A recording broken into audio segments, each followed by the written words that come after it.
Hello, अब आ रही है आवाज? Good afternoon everyone, good afternoon. कैसे हैं आप सब? क्या हालचाल? Good afternoon everyone, good afternoon. चलिए, बहुत बढ़िया, बहुत बढ़िया। वो जो लेट कनेक्टिविटी है, आप क्लास में टाइम से नहीं जुड़ पाते हैं, समय लगता है, वो प्रॉब्लम है नेट की। नेट अगर वीक होता है तो परेशानी होती है, ठीक है। नेट अगर ठीक वीक है तो परेशानी होती है, नेट अगर ठीक है, बढ़िया है, तो कोई परेशानी नहीं होती।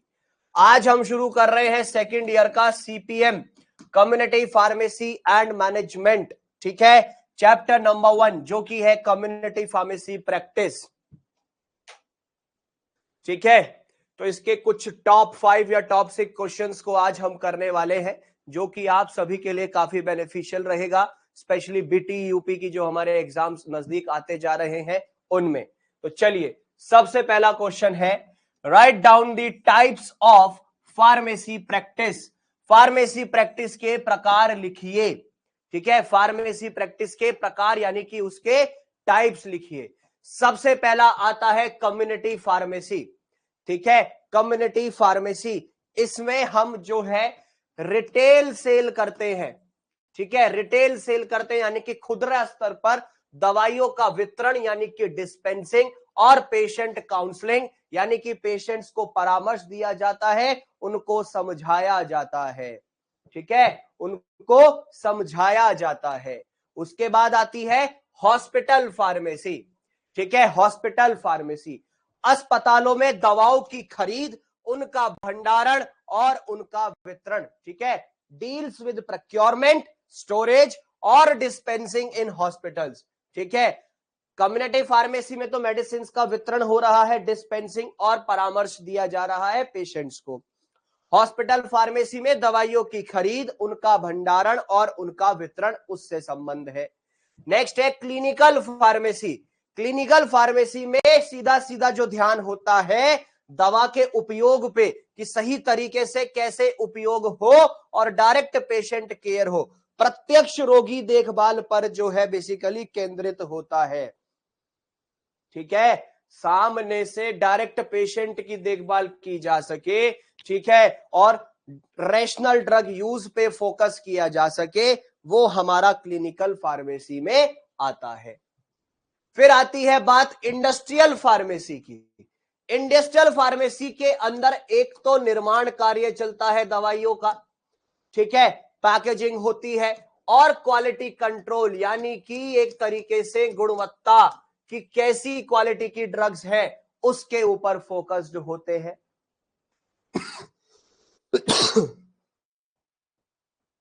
फिर आ जाते हैं रेगुलेटरी फार्मेसी पे। रेगुलेटरी फार्मेसी पे औषधि कानून और विनियमक अनुपालन को लागू करता है। रेगुलेटरी फार्मेसी का मतलब है ड्रग के रिगार्ड में लॉज और रेगुलेटरी कॉम्प्लायंसेस जो होंगे, कानून और जो हमारे नियम है उनका अनुपालन, उसको जो है बेसिकली क्या करता है, लागू करता है रेगुलेटरी फार्मेसी। फिर है एकेडमिक फार्मेसी, यहां पर शिक्षण और प्रशिक्षण प्रदान किया जाता है। टीचिंग और ट्रेनिंग जो होती है फ्यूचर फार्मासिस्ट की, उनके ऊपर ध्यान दिया जाता है। और नेक्स्ट है कंसल्टेंट फार्मेसी, ठीक है। इसमें आप एक्सपर्ट मेडिकेशन गाइडेंस प्रोवाइड करते हैं, स्पेशली जीरियाट्रिक्स में, मतलब विशेष रोगी समूह को औषधि परामर्श प्रदान करते हैं। जीरियाट्रिक्स समझते हो, जो ओल्ड एज ग्रुप होता है,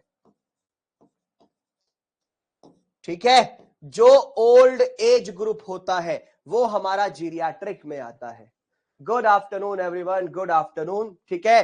तो ये था हमारा पहला क्वेश्चन। आगे बढ़ जाते हैं। फिर आता है अगला प्रश्न हमारा, what are the scopes of community pharmacy.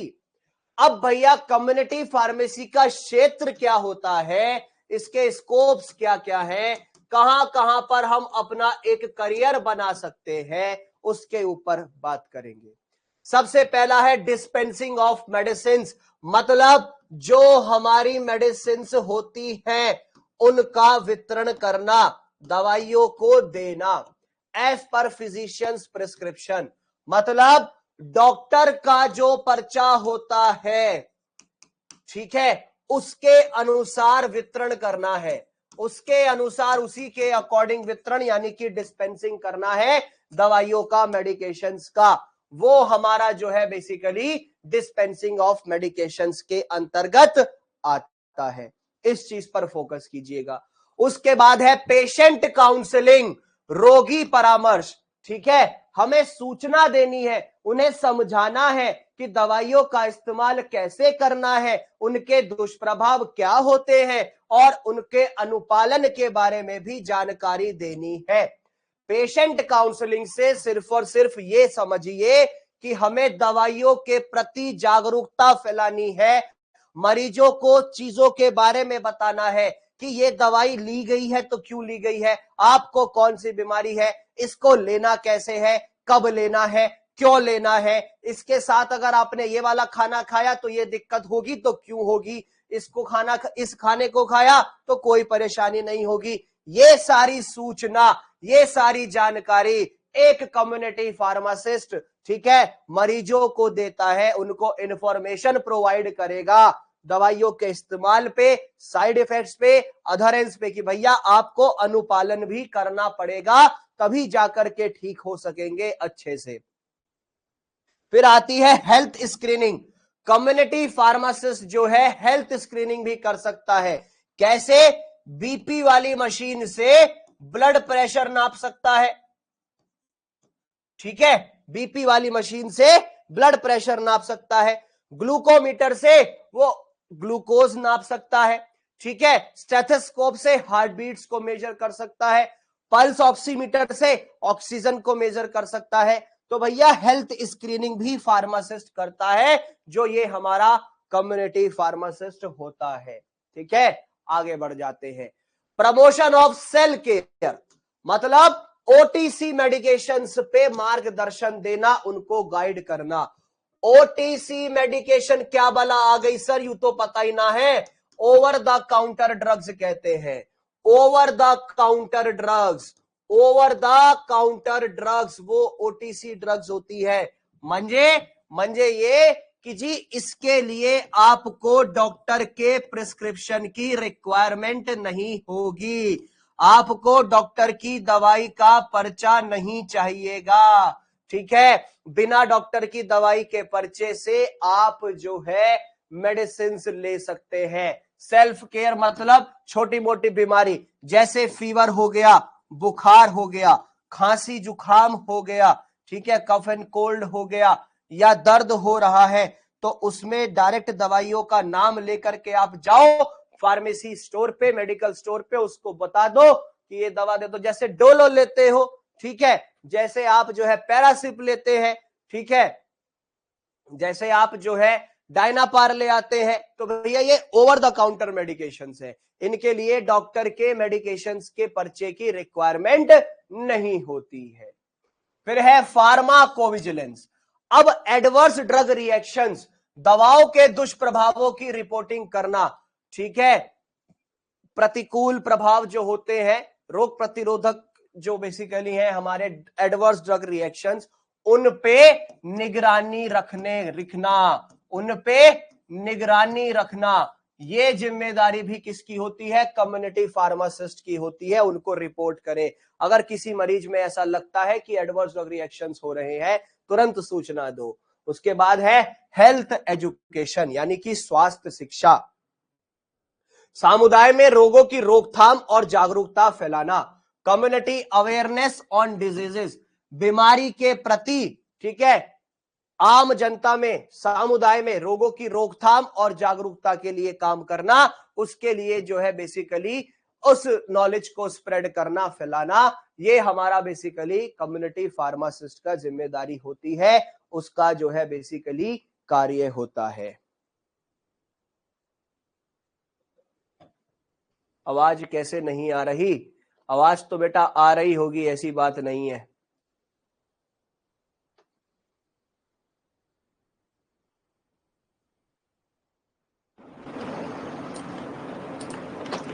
अब देखिएगा, गुड आफ्टरनून एवरीवन। अब आ रही होगी आवाज ठीक एकदम।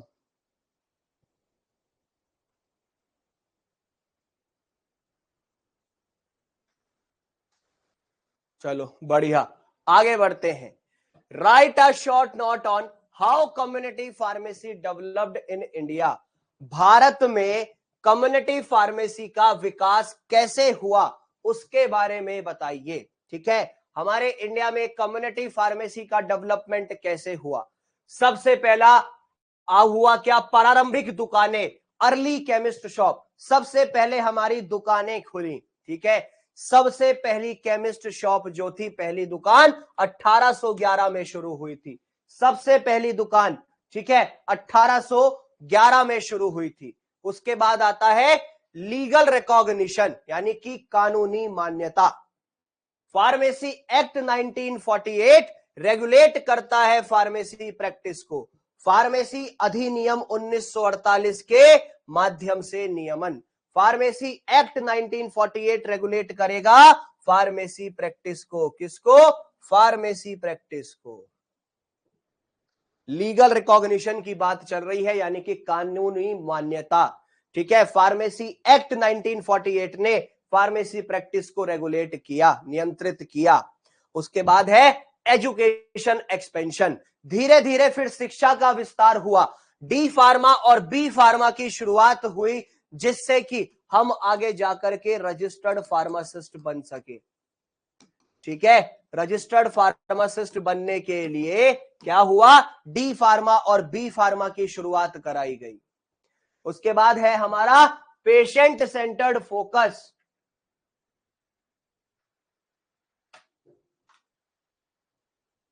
फिर है हमारा पेशेंट सेंटर्ड फोकस। ठीक है, रोगी केंद्रित सेवा। रोगी केंद्रित सेवा, जिसमें गुड फार्मेसी प्रैक्टिस, जिसको आप जीपीपी कह देते हैं। ठीक है, पेशेंट काउंसलिंग इंट्रोड्यूस की गई।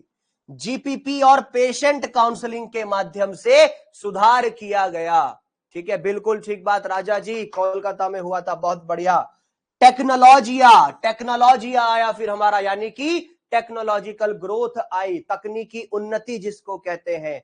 ई फार्मेसी की शुरुआत हुई, डिजिटल प्रिस्क्रिप्शंस होने लगे, यानी कि कंप्यूटर बेस्ड प्रिस्क्रिप्शन लिखे जाने लगे। ठीक है, कंप्यूटर बेस्ड प्रिस्क्रिप्शंस, और हेल्थ टूल्स भी इस्तेमाल किए जाने लगे।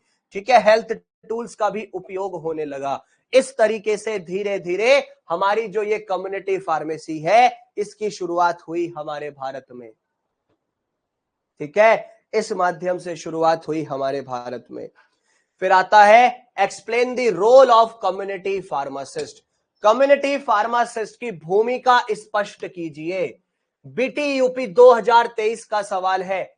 Board of technical education Uttar Pradesh Lucknow 2023 में यह सवाल आया था। अब एक कम्युनिटी फार्मासिस्ट का बहुत ही मेजर प्ले होता है, क्योंकि ये आपका प्राथमिक स्वास्थ्य देखभाल में दवाओं के सुरक्षित और प्रभावी उपयोग को सुनिश्चित करने में प्रमुख भूमिका निभाता है। कम्युनिटी फार्मासिस्ट जो है सेंट्रल रोल प्ले करता है प्राइमरी हेल्थ केयर लेवल पे, जिससे कि इंश्योर कर सके हम सेफ्टी, एफिकेसी और रैशनल यूज मेडिसिन का। ठीक है, मतलब दवाओं के सुरक्षित और प्रभावी उपयोग को सुनिश्चित करने में प्रमुख भूमिका निभाता है, और दवाइयों का सही तरीके से इस्तेमाल कैसे किया जाना चाहिए, जिसको रैशनल यूज ऑफ ड्रग्स कहते हैं या मेडिसिन, उसके लिए भी जो है बेसिकली जिम्मेदारी निभाता है। जैसे सबसे पहला डिस्पेंसिंग ऑफ मेडिसिन, यानी कि दवाइयों का, ड्रग्स का वितरण करना। अब ड्रग्स यहां अफीम और हीरोइन वीरोइन मत समझ लेना, यहां ड्रग्स का मतलब है दवाइयां। ठीक है राजा जी, राहुल जी, चंद्रभूषण जी, कौशल जी, समझ आ रहा है जो पढ़ा रहा हूं कम्युनिटी फार्मासिस्ट में? CPM, community pharmacy and management. चलो कमेंट सेक्शन में तो बता दो। चलो बढ़िया जी, थोड़ा थोड़ा, बहुत बढ़िया। चलो बहुत सुंदर, बिल्कुल शेख इनामुल जी, बिल्कुल लेंगे नाम, क्यों टेंशन ले रहे हो? तो कमेंट में जिसका नाम दिख रहा था उसी का ही बोल दिया था। चलो बहुत बढ़िया, अभी स्टार्ट हुआ है ना जी, आ जाएगा, बिल्कुल सुंदर, बहुत बढ़िया। प्रज्ञान, सुजीत, कौशल, बहुत सुंदर। चलो, डिस्पेंसिंग ऑफ मेडिसिन की हम बात कर रहे हैं, मतलब डॉक्टर के पर्चे के अनुसार एकदम सटीक दवाइयों का वितरण करना, ठीक है, सही तरीके से एक्यूरेटली डिस्पेंस करना है ड्रग्स को फिजिशियंस के प्रेस्क्रिप्शन के बिहाफ पे। फिर आता है checks for dosages accuracy, drug interactions और डुप्लीकेट थ्योरी, मतलब डोज की सटीकता, दवा का अंतःक्रिया और दोहराव की जांच करता है, ठीक है। डोजेज एक्यूरेसी चेक करेगा, साथ ही साथ ड्रग इंटरैक्शंस चेक करेगा,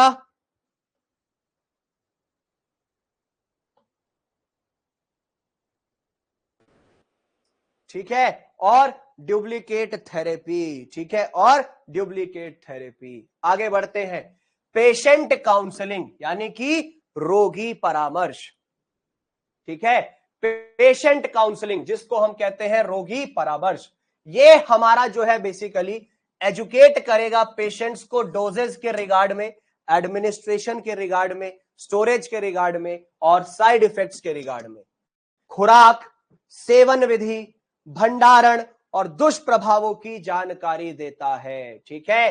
पेशेंट काउंसलिंग यानी कि रोगी परामर्श एजुकेट करेगा पेशेंट्स को डोजेस के संबंध में, एडमिनिस्ट्रेशन के संबंध में, स्टोरेज और साइड इफेक्ट्स के संबंध में।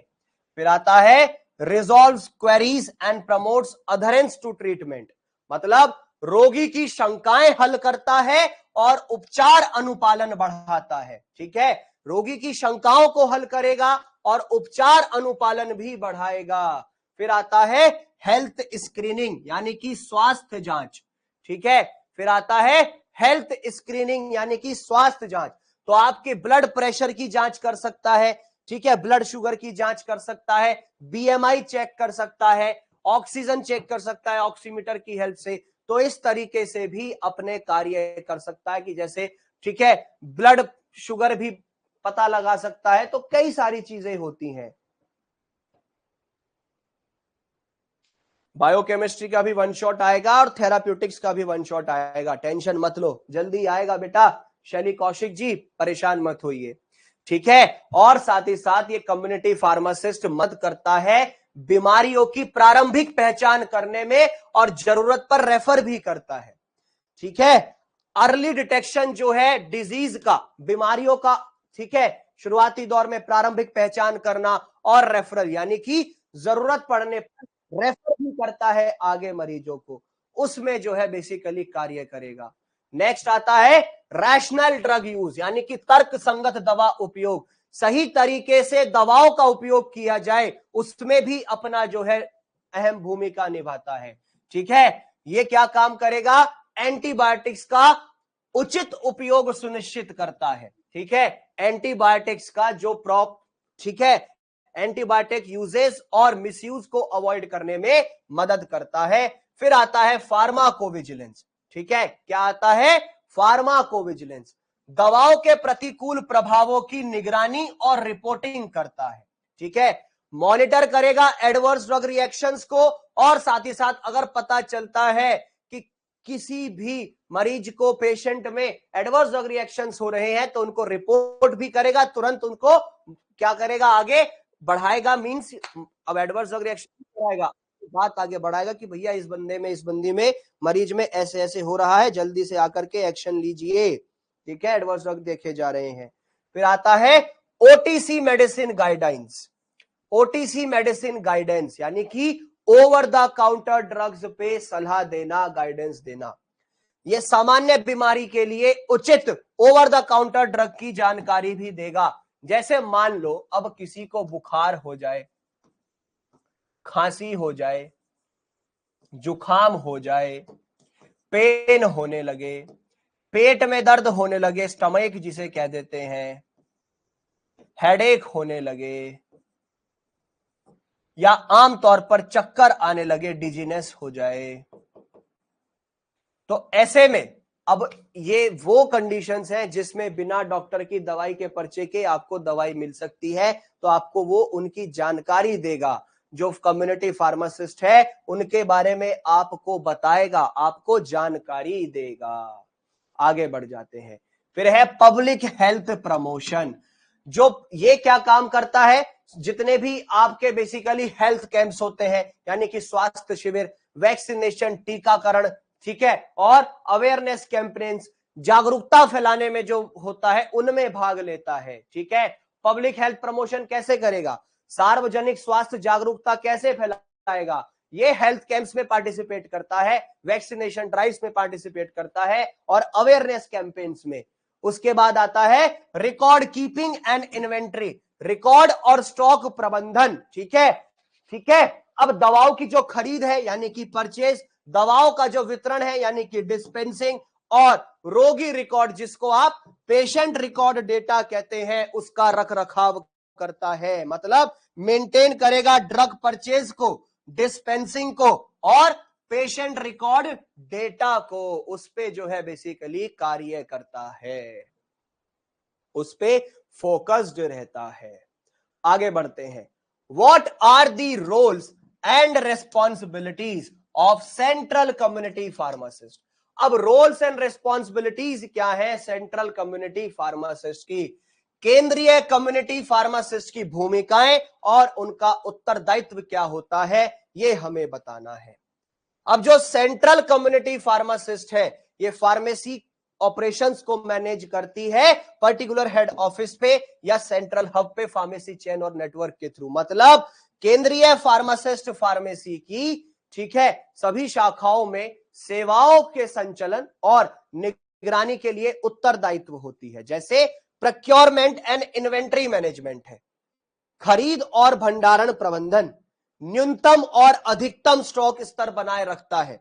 ठीक है, ठीक है, क्या करेगा, प्रोक्योर और इन्वेंट्री मैनेजमेंट का काम करते हैं। मतलब टाइमली सप्लाई हो सके क्वालिटी ड्रग्स की पर्टिकुलर आउटलेट से सभी शाखाओं में गुणवत्तापूर्ण दवाओं की समय पर आपूर्ति सुनिश्चित करने में मदद करता है। Maintains minimum and maximum stock level, न्यूनतम और अधिकतम स्टॉक बनाए रखता है। ये भी जो है बेसिकली एक जिम्मेदारी है कम्युनिटी फार्मासिस्ट की। भैया स्टॉक खत्म ना हो, ज्यादा भी ना हो और मिनिमम भी ना हो। ठीक है, मैक्सिमम को भी मेंटेन करेगा, मिनिमम को भी मेंटेन करेगा। फिर है रेगुलेटरी कॉम्प्लियंस, यानी कि नियामक अनुपालन। ये सुनिश्चित करता है ड्रग्स एंड कॉस्मेटिक एक्ट और फार्मेसी एक्ट को हम फॉलो अच्छे से कर रहे हैं या नहीं, उनके अनुसार कार्य हो रहा है या नहीं। साथ ही साथ ये ऑडिट्स और इंस्पेक्शन के लिए भी प्रॉपर डॉक्यूमेंटेशन जो है बेसिकली मेंटेन करता है। ऑडिट और निरीक्षण के लिए अभिलेखों की अद्यतन रखता है। मतलब भैया इंस्पेक्शन के टाइम पे, ऑडिट के टाइम पे किसी भी डॉक्यूमेंट की अगर रिक्वायरमेंट है तो वो फुलफिल होती है। यस बेटा प्रमोद, बहुत इंपॉर्टेंट है सर। हमारी उम्मीद है फार्मेसी इंडिया हमारे साथ है। फार्मेसी इंडिया का मतलब यही है कि कम पैसे में ज्यादा से ज्यादा बच्चों तक फायदा पहुंचाए। बिल्कुल मोहम्मद अशरफ, टेंशन मत लो, सारी चीजें फुलफिल होंगी, किसी भी तरीके से कोई परेशानी नहीं आने वाली है। बस देखो, मैंने पहले लेक्चर में भी यही कहा था, यूट्यूब पे वीडियो देखते होगे, वहां भी यही कहता हूं और लेक्चर्स में तो कहता ही रहता हूं कि जो बताया जा रहा है उसको अच्छे से फॉलो करो।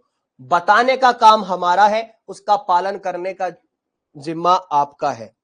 ठीक है, साथ ही साथ अगर मैं बात करूं, भैया पढ़ाएंगे हम, पढ़ेंगे आप। ठीक है, सिखाएंगे हम, मेहनत आप करेंगे। जो बताया जाए, जो समझाया जाए, उसको आपको अच्छे से फॉलो करना पड़ेगा बच्चा लोग। ठीक है, सारे इंस्ट्रक्शंस को फॉलो कीजिए अच्छे से।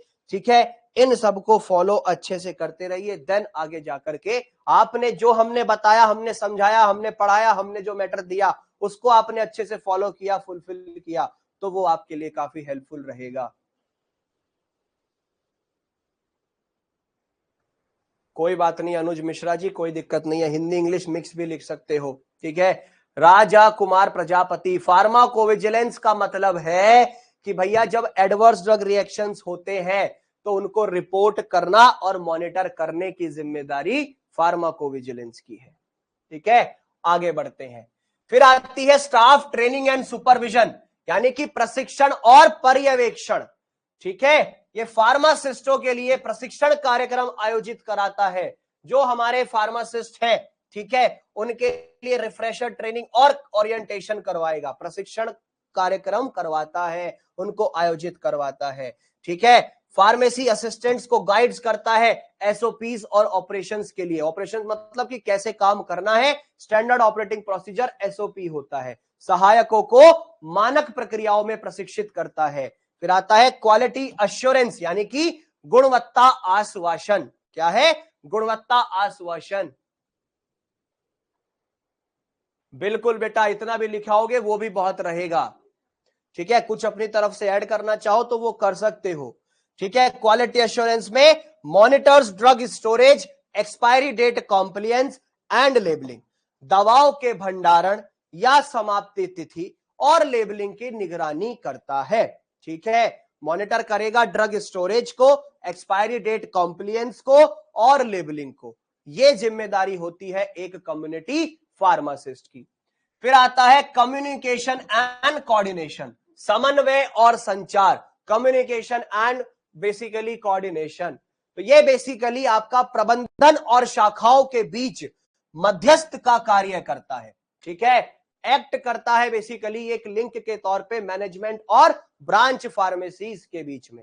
ठीक है, ये कोऑर्डिनेट करेगा सप्लायर्स के साथ और हेल्थ केयर प्रोवाइडर्स के साथ, आपूर्तिकर्ताओं और जो स्वास्थ्य संस्थान है उनके साथ समन्वय करता है। ठीक है, उनके साथ समन्वय करता है, कोऑर्डिनेट करेगा सप्लायर्स और हेल्थ केयर प्रोवाइडर्स के साथ में, तभी जाकर के काम अच्छा चलेगा। फिर है मॉनिटरिंग एंड इवैल्यूएशन, निगरानी और मूल्यांकन, मतलब वितरण के रुझानों और रोगी प्रतिक्रियाओं की समीक्षा करेगा। जो भी डिस्पेंसिंग ट्रेंड है उसको रिव्यू करेगा और कस्टमर का फीडबैक जो है, कस्टमर ने क्या बताया हमारे लिए, क्या फीडबैक दिया है, उसको भी फॉलो करता है। नेक्स्ट है ensures good pharmacy practice compliances, good pharmacy practice का पालन सबने किया नहीं किया उसको भी सुनिश्चित करता है, उसके ऊपर भी कार्य करता है। फिर आता है पब्लिक हेल्थ सपोर्ट, यानी कि सार्वजनिक स्वास्थ्य सहयोग। ठीक है, सार्वजनिक स्वास्थ्य सहयोग, पार्टिसिपेट करता है इम्यूनाइजेशन ड्राइव्स और अवेयरनेस कैंपेन्स में। ठीक है, टीकाकरण और स्वास्थ्य जागरूकता अभियानों में भाग लेता है। ठीक है, वैक्सीनाइजेशन यानी कि इम्यूनाइजेशन ड्राइव्स में और अवेयरनेस कैंपेन जिनको स्वास्थ्य जागरूकता अभियान कहते हैं, उनमें भी अच्छे से भाग लेता है। ठीक है, आगे बढ़ते हैं। नेक्स्ट क्वेश्चन आता है discuss about the Indian and international scenario of community pharmacy practice. Bharat और अंतरराष्ट्रीय स्तर पर कम्युनिटी फार्मेसी की स्थिति पर चर्चा कीजिए। यह सवाल भी आपसे पूछा जा सकता है बेटा। गुड फार्मेसी प्रैक्टिस का अलग चैप्टर भी है, उससे भी आएंगे, उस पर भी टेंशन मत लो अनुज मिश्रा, परेशान मत हो। ठीक है, अगर मैं इंडियन सिनेरियो की बात करूं, भारत की स्थिति की बात करूं, सबसे पहला है अर्ली डेवलपमेंट। तो भैया 1811 में शुरुआत हुई थी, सबसे पहली केमिस्ट शॉप खुली थी। उसके बाद फोकस किया गया कि दवाइयों को बेचा कैसे जाएगा और नॉट पेशेंट केयर पे, मतलब ठीक है, शुरू में केवल दवाओं की बिक्री तक ही सीमित थे, पहले सिर्फ दवाएं बेची जाती थी। ठीक है, उसके बाद regulation and education, pharmacy act 1948 आया, जिसकी वजह से पीसीआई यानी कि फार्मेसी काउंसिल ऑफ इंडिया का गठन हुआ। उसकी वजह से हमारी एजुकेशन स्टार्ट हुई, डी फार्मा और बी फार्मा स्टार्ट हुआ, और साथ ही साथ हम रजिस्टर्ड फार्मासिस्ट भी तभी बनने लगे थे, डी फार्मा बी फार्मा करके। उसके बाद प्रेजेंट प्रैक्टिस की बात करूं, वर्तमान स्थिति की, mostly retail outlets limited counselling के साथ है, मतलब अधिकतर खुदरा दुकानें और रोगी परामर्श सीमित है। कुछ तो ऐसे भी हैं जो बीपी या शुगर चेक्स और ओटीसी एडवाइस भी देते हैं, मतलब ब्लड प्रेशर चेक करने में मदद कर देंगे, बता देंगे, शुगर चेक कर देंगे, और OTC advice over the counter drugs के बारे में भी समझा देते हैं, उसके बारे में भी बता देते हैं। चैलेंजेस क्या क्या है, यानी कि चुनौतियां क्या क्या है। ठीक है, फार्मासिस्ट की भूमिका के बारे में जागरूकता की अभी कमी है, लोगों को फार्मासिस्ट का एक्चुअल में रोल क्या है वो ही नहीं पता है। हमारी संस्कृति ऐसी है, भारत ऐसा, भैया किसी को पता चलता है डी फार्मा बी फार्मा कर रहा है, दो ही चीज दिमाग में आती है, या तो मेडिकल स्टोर खोलेगा या क्या करेगा, मेडिकल स्टोर नहीं खोलेगा तो एमआर बनेगा, यही यानी कि झोला छाप, यही दो चीजें पता है। तो इसीलिए पब्लिक अवेयरनेस काफी कम है फार्मासिस्ट का एक्चुअल में रोल क्या है। ठीक है, अनक्वालिफाइड पीपल ऑपरेट कर रहे हैं मेडिकल स्टोर्स को। आज भी ऐसे लोग हैं जिनके पास प्रॉपर एजुकेशन नहीं है, उन्हें घंटा नहीं पता बी फार्मा करना है डी फार्मा करना है, दवाइयों का असली इस्तेमाल क्या होता है। बस इलिटरेट जो है, फार्मेसी से इलिटरेट, वैसे इलिटरेट नहीं कह रहा, फार्मेसी की जानकारी नहीं है, वो भी दवाइयां बेच रहे हैं। Weak implementation of pharmacy laws, कानूनों का कमजोर पालन होता है, कड़ाई से पालन नहीं किया जाता, ये एक कमी है। अब आती है बात इंटरनेशनल सिनेरियो की, अंतरराष्ट्रीय स्थिति की, एडवांस्ड सर्विसेज। ठीक है, हमारे कुछ कंट्रीज हैं जैसे United states of America, United kingdom, Australia, Canada, ठीक है, ये आपको जो है ऑफर करते हैं पेशेंट सेंटर्ड फार्मेसी सर्विसेज। मतलब ठीक है, फार्मासिस्ट दवा निगरानी काउंसिल और रोग प्रबंधन करते हैं। मतलब ये क्या करेंगे, patient centred pharmacy services provide करते हैं, चाहे वो हमारा यूएसए है, यूनाइटेड किंगडम है, ऑस्ट्रेलिया है, कनाडा है। फिर है इंटीग्रेशन इन हेल्थ केयर, यानी कि एकीकृत स्वास्थ्य प्रणाली, जिसमें फार्मासिस्ट जो है एक प्राइमरी केयर टीम का पार्ट है। किसका पार्ट है, प्राइमरी केयर टीम का पार्ट है, ये चिकित्सीय टीम का हिस्सा होते हैं। सर्विसेज की बात करें तो जैसे वैक्सीनेशन है यानी कि टीकाकरण, क्रोनिक केयर है यानी कि पुरानी बीमारी का प्रबंधन, मेडिकेशन रिव्यूज यानी कि दवा समीक्षा। ठीक है, सर्विसेज आती हैं हमारी, जैसे आपका टीकाकरण हुआ, पुरानी बीमारियों की देखभाल हुई, उनका प्रबंधन हुआ, और दवा समीक्षा यानी कि मेडिकेशन रिव्यू, इसके ऊपर फोकस्ड होते हैं। फिर है यूज ऑफ टेक्नोलॉजी, यानी कि एक तरीके से तकनीक का उपयोग, ये ई प्रिस्क्रिप्शन फॉलो कर रहे हैं, टेलीफार्मेसी फॉलो कर रहे हैं, ऑटोमेटेड डिस्पेंसिंग यानी कि मशीन आधारित वितरण भी हो रहा है वहां पे। अगर मैं प्रोफेशनल रिकॉग्निशन की बात करूं, व्यवसायिक मान्यता की बात करता हूं, तो फार्मासिस्ट जो है रिएम्बर्स कर रहे हैं सर्विसेज को कंट्रीज में, जैसे यूएस, जैसे अमेरिका में फार्मासिस्टों को सेवाओं के लिए भुगतान भी मिलता है। मतलब जो सेवा वो देते हैं, जो कार्य करते हैं, उसका उन्हें पैसा मिलता है, सरकार से पैसा मिलता है। ठीक है, कहां से मिलता है, सरकार से, गवर्नमेंट से पैसा मिलता है। ठीक है जी, कहां से मिलता है पैसा, गवर्नमेंट से पैसा मिलता है।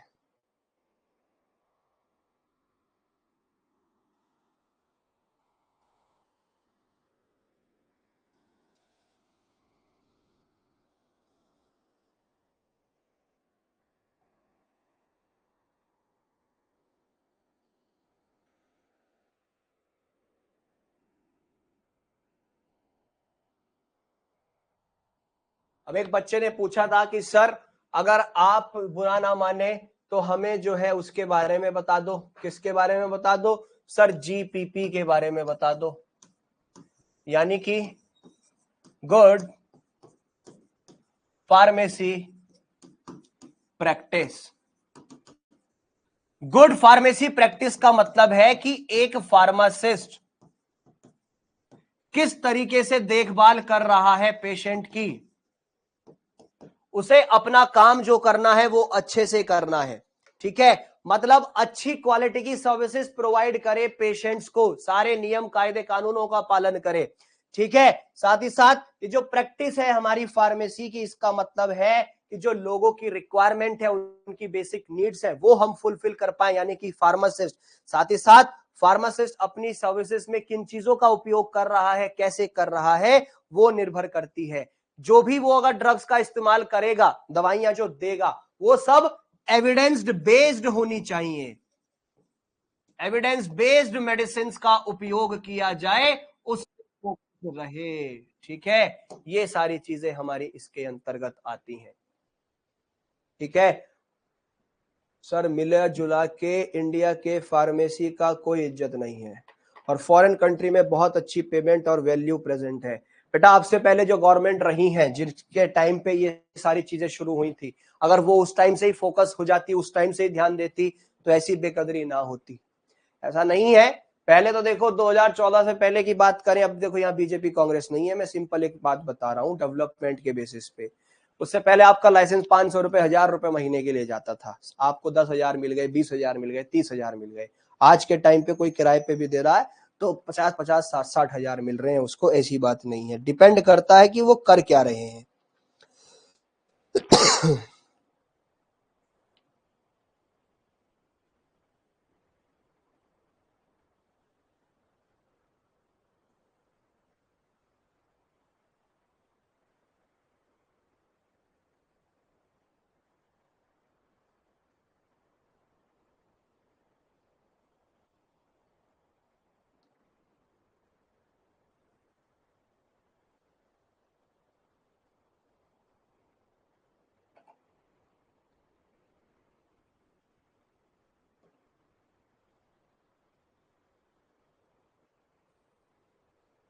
डॉक्टर के बाद हम हैं उनको बताने वाले मेडिसिन। और देखो भैया कायदे से, जैसे फॉरेन कंट्रीज है ना, वहां पे डॉक्टर डायग्नोस करता है, वो बीमारी का बताएगा कि क्या बीमारी है, उसमें प्रेस्क्राइब जो करेगा वो डॉक्टर करता है। प्रेस्क्राइब कौन करेगा?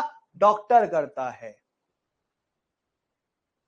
बिल्कुल एग्जैक्टली, प्रेस्क्राइब जो करेगा वो डॉक्टर करता है, ठीक है, उसके ऊपर फोकस्ड होते हैं, उसके ऊपर ध्यान दिया जाता है। ठीक है जी, चलिए, तो ये थी हमारी आज की क्लास।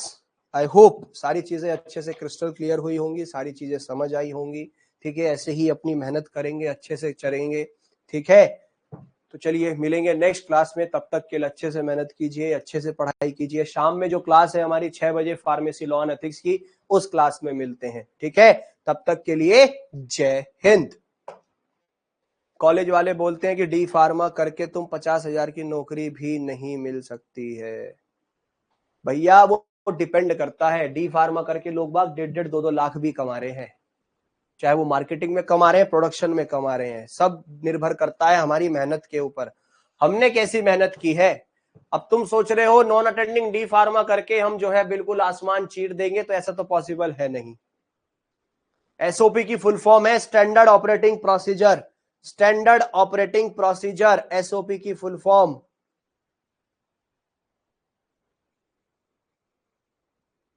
बेटा फार्मेसी लॉ एंड एथिक्स में टू द पॉइंट ही होता है, टू द पॉइंट ही लिखा जाता है। चलो नेक्स्ट लेक्चर में मिलेंगे, तब तक के लिए जय हिंद।